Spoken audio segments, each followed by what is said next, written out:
Bonjour à tous, on commence ce tour de la presse sportive en Espagne avec hier l'annonce officielle du Real Madrid. On y est, ça y est, un accord a été trouvé entre le club et les joueurs pour que ces derniers baissent leur salaire de 10%. C'est ce qui fait la une du quotidien Marca ce matin. Le journal précise que la baisse pourrait atteindre les 20% si jamais la crise se poursuit. L'accord aura été plus long à trouver que pour le Barça, mais il n'y a pas eu de remous du côté merengue. D'autres clubs sont actuellement en négociation pour la même chose. En Angleterre, c'est Manchester City qui serait selon le Daily Mail tout proche de trouver un accord. Pep Guardiola aurait accepté le principe et ses joueurs devraient suivre. Il s'agirait du premier club de Première Ligue à trouver un tel terrain d'entente. En France, le Parisien annonce ce matin que les joueurs du PSG seraient prêts à baisser de 50% leur salaire. Des négociations ont lieu actuellement pour qu'un accord national soit trouvé sur cette question. Au FC Barcelone, un accord a été trouvé depuis quelques jours déjà sur une baisse des salaires, mais comme vous vous en souvenez sûrement, cela avait provoqué de vives polémiques par presse interposée. Hier, les médias catalans révélaient que le président du Barça, Josep Maria Bartomeu, avait tapé du poing sur la table en début de semaine. Lors d'une visioconférence avec les membres du conseil d'administration du club, il aurait réclamé la démission de plusieurs membres, une véritable purge pour le journal AS qui choque en Espagne.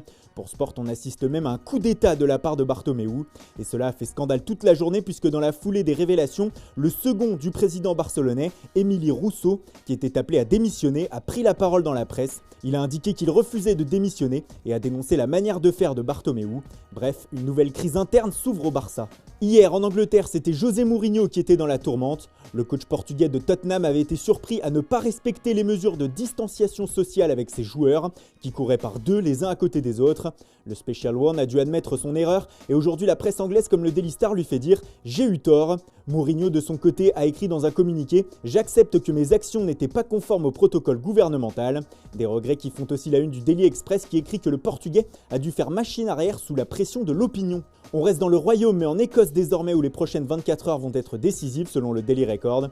En effet, demain devrait avoir lieu un vote entre les clubs professionnels du pays afin de savoir si la saison se poursuit ou non. Et selon le journal local, la tendance serait à un arrêt des championnats et donc au sacre du Celtic Glasgow en première division, alors que la première phase du championnat n'est pas encore terminée, ce qui bien sûr rendrait furieux le club des Rangers, deuxième de la ligue et un temps en course pour le titre.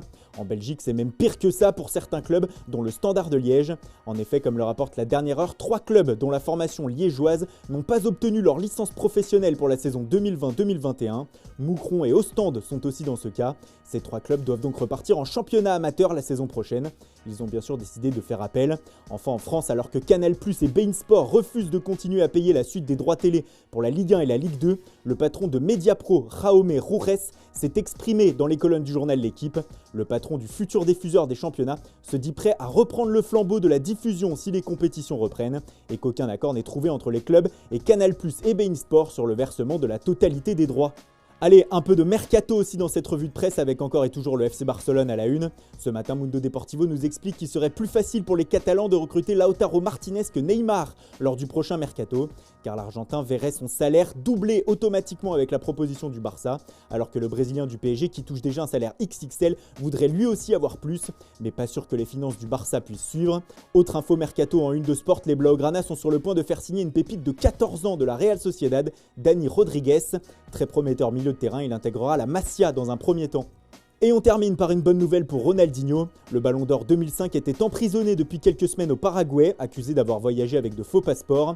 Eh bien le Brésilien a été libéré hier et sa libération fait les gros titres ce matin, notamment en une du Times. Cependant, les ennuis judiciaires de Rony ne sont pas finis. En effet, il doit rester à Asunción, la capitale du pays, où il est placé sous surveillance judiciaire à domicile dans un hôtel particulier. Voilà, c'est tout pour aujourd'hui. Merci pour votre fidélité. Bonne journée à tous. Surtout, ne l'oubliez pas, restez chez vous et rendez-vous dès demain matin pour une nouvelle revue de presse.